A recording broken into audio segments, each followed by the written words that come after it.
Halo, salam komunikasi harmoni. Perkenalkan, nama saya Bernadita Maya Kristianti Bonita Valo. Saya adalah mahasiswa Universitas Siber Asia, program studi PJJ Komunikasi. Video mengenai corporate communication ini dibuat untuk memenuhi ujian tengah semester mata kuliah pengantar corporate communication dengan dosen pengampu Ibu Rosana SSMIKOM AMIPR CPS. Silahkan disimak.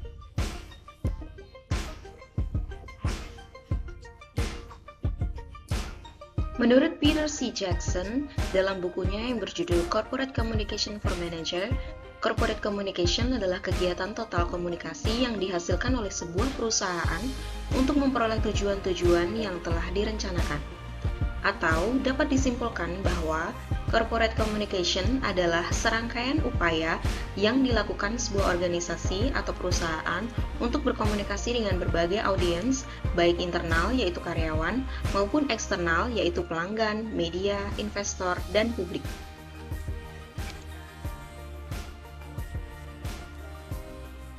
Fungsi komunikasi dalam organisasi perusahaan antara lain yang pertama yaitu fungsi informatif. Di sini komunikasi berfungsi untuk menyampaikan data, fakta, kebijakan, arahan agar anggota memiliki informasi yang cukup dan relevan serta tepat waktu untuk menjalankan tugasnya secara efektif dan efisien.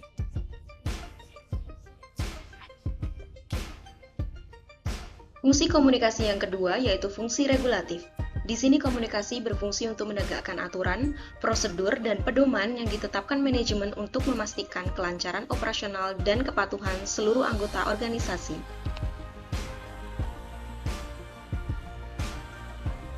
Yang ketiga, komunikasi memiliki fungsi integratif, yaitu menjembatani seluruh pesan dan informasi agar pesan dari pimpinan tersampaikan sesuai maksud, serta menyatukan berbagai elemen seperti informasi, aturan, dan emosi agar seluruh anggota bekerja secara harmonis menuju tujuan bersama.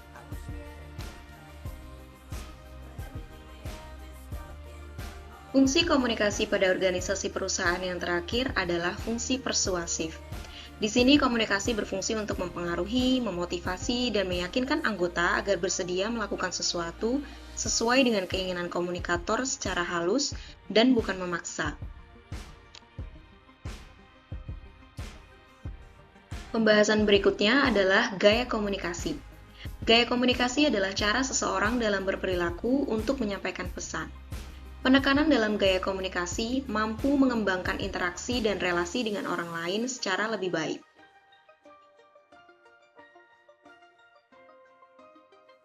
Jenis gaya komunikasi yang pertama yaitu equalitarian style. Gaya ini menekankan adanya landasan kesetaraan, komunikasi bersifat dua arah, dan komunikator bermaksud menstimulasi orang lain dan menekankan pemahaman bersama.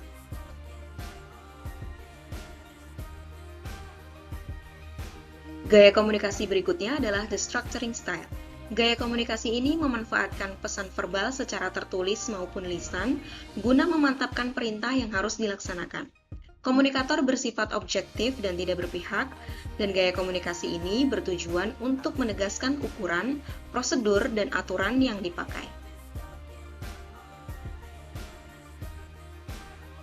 Gaya komunikasi berikutnya yaitu the dynamic style.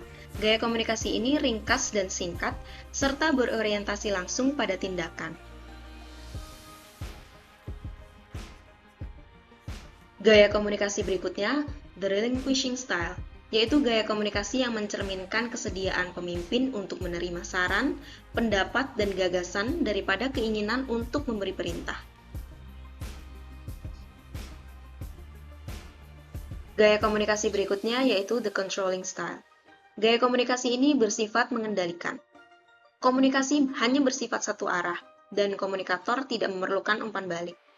Gaya komunikasi ini ditandai dengan adanya kehendak untuk membatasi, memaksa, dan mengatur perilaku, pikiran, dan tanggapan orang lain.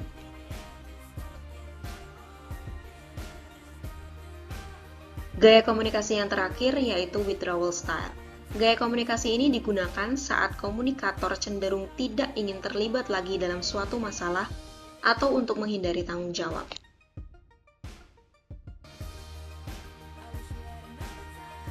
Dari keenam gaya komunikasi yang sudah dibahas, Gaya komunikasi paling ideal yang bisa dilakukan oleh pimpinan perusahaan atau organisasi adalah the equalitarian style. Karena komunikasi yang dilakukan bersifat dua arah dan lebih menekankan pada kesetaraan, sehingga semua pihak dalam perusahaan dapat ikut berpartisipasi untuk mengutarakan pendapat atau idenya secara terbuka. Contohnya, dalam suatu diskusi atau rapat di sebuah perusahaan, pimpinan rapat dapat memberikan kesempatan pada para anggotanya untuk mengutarakan pendapat mereka, atau mereka dapat bekerja sama untuk mencari solusi suatu masalah. Selain gaya komunikasi equalitarian style, dalam sebuah perusahaan juga penting untuk didukung gaya komunikasi lain, yaitu structuring style, dynamic style, dan relinquishing style yang berfungsi sebagai komunikasi strategis untuk keberlangsungan organisasi. Structuring style tetap perlu digunakan karena sifat gayanya yang tidak berpihak pada satu sisi. The dynamic style tetap diperlukan karena gaya ini bersifat ringkas dan tidak bertele-tele. Sementara itu, the relinquishing style tetap dibutuhkan karena dengan gaya ini, pimpinan lebih memilih untuk menerima pendapat ketimbang memberi perintah. Sementara itu, gaya komunikasi yang tidak direkomendasikan untuk digunakan di sebuah perusahaan adalah the controlling style dan withdrawal style karena sifat komunikasinya yang hanya satu arah. Selanjutnya, kita akan membahas tentang cara perusahaan berkomunikasi. Perusahaan berkomunikasi dengan audiens internal dan eksternal. Komunikasi internal yaitu pertukaran informasi di dalam perusahaan, entah itu antara karyawan atau atasan dan bawahan, untuk koordinasi, motivasi, dan keselarasan tujuan. Sementara komunikasi eksternal perusahaan dilakukan oleh perusahaan ke pihak luar, misalnya hubungan dengan pelanggan, media, investor, pemerintah, dan publik untuk membangun citra dan reputasi perusahaan.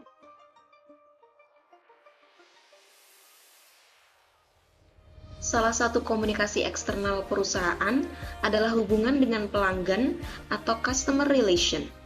Dalam sebuah bisnis, konsumen atau pelanggan dianggap sebagai raja, sehingga pelayanan perlu sangat dioptimalkan karena pelanggan adalah salah satu aset paling berharga yang dimiliki oleh perusahaan. Tanpa adanya pelanggan, kelangsungan hidup perusahaan tidak akan terjamin.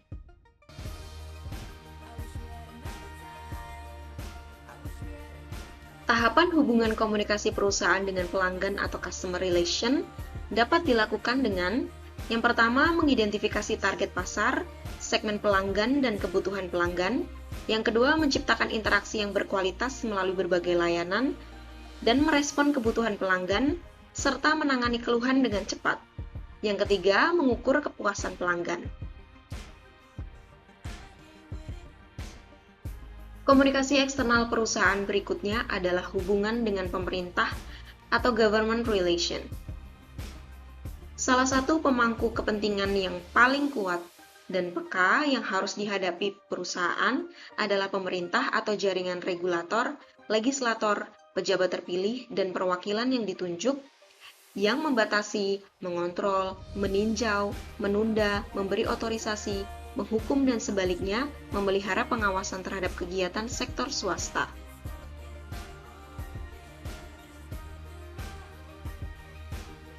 Tahapan komunikasi perusahaan dengan pemerintah atau government relation antara lain, mengidentifikasi isu atau tujuan komunikasi, misalnya memperoleh dukungan, kebijakan, membangun reputasi atau sosialisasi program. Yang kedua, mengirimkan pesan melalui saluran yang telah dipilih secara konsisten dan membangun relasi baik dengan pejabat terkait, memahami perubahan regulasi, dan membangun kepercayaan. Yang ketiga, mengamati respons dari pihak pemerintah dan publik atau media monitoring, survei, dan analisis komentar.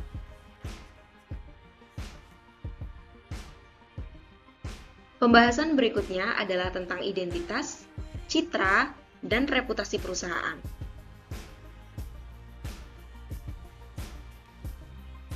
Identitas perusahaan adalah bentuk manifestasi perusahaan yang disampaikan melalui nama perusahaan, logo, visi misi, produk, layanan, bangunan, alat tulis, seragam, dan barang-barang lainnya yang diciptakan secara terorganisasi dan dikomunikasikan kepada khalayak.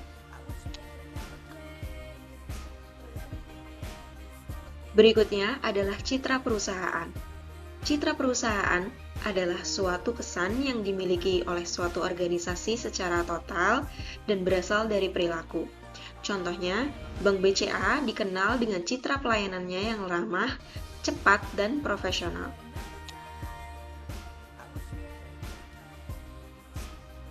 Berikutnya adalah reputasi perusahaan. Reputasi perusahaan adalah penilaian secara menyeluruh yang dibentuk oleh pengalaman langsung pelanggan sebagai salah satu pemangku kepentingan terhadap produk dan layanan yang ditawarkan. Contoh, Apple sebagai perusahaan teknologi terkemuka di dunia memiliki reputasi yang cukup baik karena kualitas produknya, sehingga Apple memiliki loyalitas pelanggan yang tinggi meskipun harga produknya yang mahal.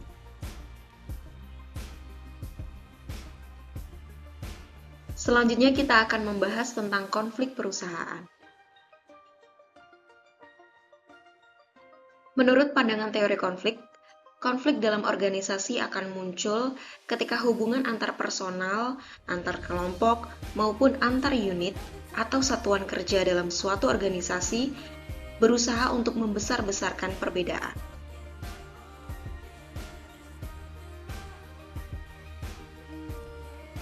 Terdapat perbedaan signifikan mekanisme penyelesaian konflik, khususnya sengketa bisnis antara perusahaan milik pemerintah atau badan usaha milik negara dan perusahaan non-pemerintah atau perusahaan swasta di Indonesia. Badan usaha milik negara atau BUMN beroperasi dengan lapisan pengawasan dan peraturan yang kompleks karena statusnya sebagai entitas bisnis yang dimiliki oleh negara. Mekanisme penyelesaian konflik di BUMN diatur oleh regulasi yang mengikat.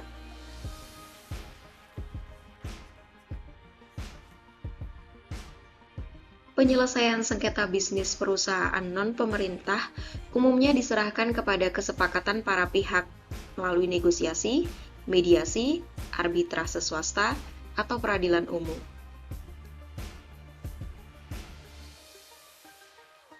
Contoh kasus sengketa bisnis BUMN.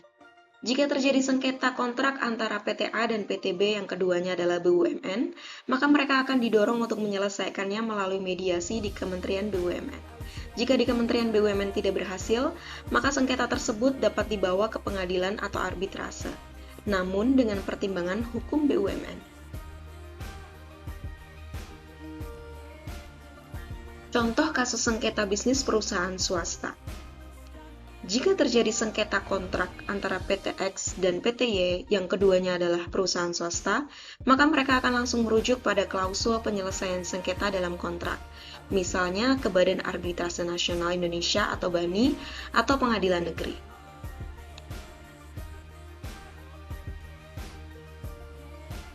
Tahap penyelesaian konflik perusahaan. Konflik perusahaan dapat diselesaikan dengan beberapa tahap seperti mengumpulkan data yang berkaitan dengan konflik, sekurang-kurangnya untuk mengetahui sebab konflik secara objektif. Yang kedua, menghitung peluang melalui bertanya secara terbuka atau mendengarkan sumber lain secara aktif tanpa keberpihakan agar dapat mengetahui peluang penyelesaian konflik ke arah win-win solution. Yang ketiga, negosiasi, yakni menganjurkan pihak-pihak yang terlibat konflik untuk melakukan solusi atau kompromi. Yang terakhir, menganjurkan kesatuan melalui usulan resolusi, persetujuan, dan lain-lain. Berikut adalah daftar pustaka yang saya gunakan untuk menyusun materi dalam video ini. Sekian video pemaparan dari saya. Mohon maaf apabila ada kesalahan. Terima kasih.